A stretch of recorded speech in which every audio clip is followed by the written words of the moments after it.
I'm Bob Graves with Carex Design Group, and we're going to be talking a little bit today about pruning a tree. In particular, this Nishiki Willow tree that's in our backyard. To start with, not usually the time of year when we're pruning trees, but given the vigorous growth and type of tree that we're looking at, it's a good time to go ahead and take care of this while we do some of this late summer, early fall landscape maintenance. So what we've got here is a Nishiki Willow. It's a grafted shrub. You can tell it's got a straight stalk underneath, and all this growth comes out of a center location. So it's not really set up like your typical tree. So you kind of prune this like a shrub that's up in the air. So that's what we're going to talk about and approach today. Alright, so we've got our Nishiki Willow tree. Like I said, this is a shrub formed on top of a regular willow stalk. So eventually this tree is going to get 10 to 12 feet wide and probably a little bit taller. Depends on how well we can keep up with pruning it. The reason we want to prune this is because it puts on such large, vigorous growth each year that you want to keep it from kind of falling over and opening up. If you didn't know the age of this tree, a good way to check is if you get inside here, you can see where the dappled growth stopped. That's kind of representative of what this year's growth has been. So almost 2 feet of growth. So what we're going to do is take back about a third of this shrub in kind of a general rounded form. You want to use hand shears for this. A lot of people would use mechanical or gas-powered hedge trimmers. That's not the right tool for the job. It leaves a jagged cut, so we're going to trim this by hand and try to keep an overall round shape, but keep it pretty loose.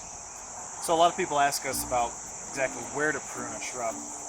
Like I said, we're trying to cut about a third of the plant off. Some of these shoots end up being a little bit longer, so you can take a little bit more off. But what you want to do is you want to cut it just above or below a node.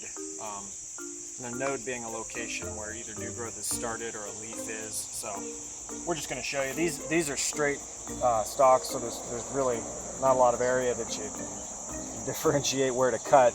But you're trying to shoot just above where a leaf growth was, so that way when the new growth comes out, it'll fork off in both directions. You want to use a good sharp pair of trimmers, and you want to cut it at an angle. So for this one, this would be a great location. You can see that cut. If these were a little sharper, that'd be a little better cut, but that's what you're looking for.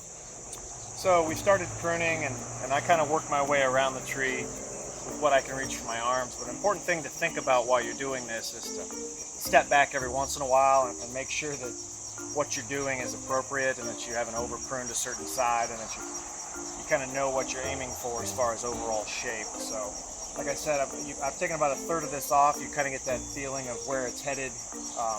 We're going to be making cuts through this area. I may or may not need a ladder to actually finish this tree. You know, we'll be cutting near the fence in most locations here. And I'm not making all the cuts at the same location. We're kind of in and out with it. Keep that natural look of the tree. We're not looking for a lollipop or something like that. Kind of more of a firework. Kind of some random sizes in different directions, but an overall rounded shape.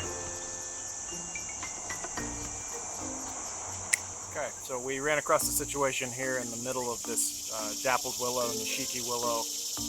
That's worth talking about. We've got a set of branches here that are crossed pretty strongly, and those are the kind of things we're looking at when we're pruning, is to kind of, for the overall health, shape, we want air to be able to move through here, but we want these branches not rubbing on each other as they grow older. So this is where pruning comes into play, and it's an area we want to, kind of address and make sure that we prune so these two don't sit here and constantly push against each other.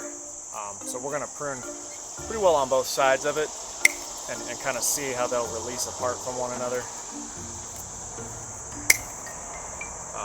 And what that'll do is as these now grow, they'll have shoots that come off in different directions, and we won't have that in the future.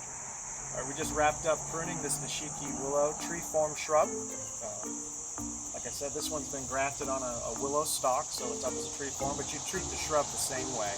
We're trying to promote the new growth and help the overall look of the plant. This shrub has a kind of a pink and white mottled new growth, so that's what we'd love to see when this flushes back out. We've opened up some of the interior of the trees so air can flow through here, and again, that helps the overall health of this tree. We'll probably prune this again in the springtime, given the vigorous nature of it, and we'll be looking to do a lot of the same stuff. It's been Bob Graves with Carex Design Group, and thank you for watching.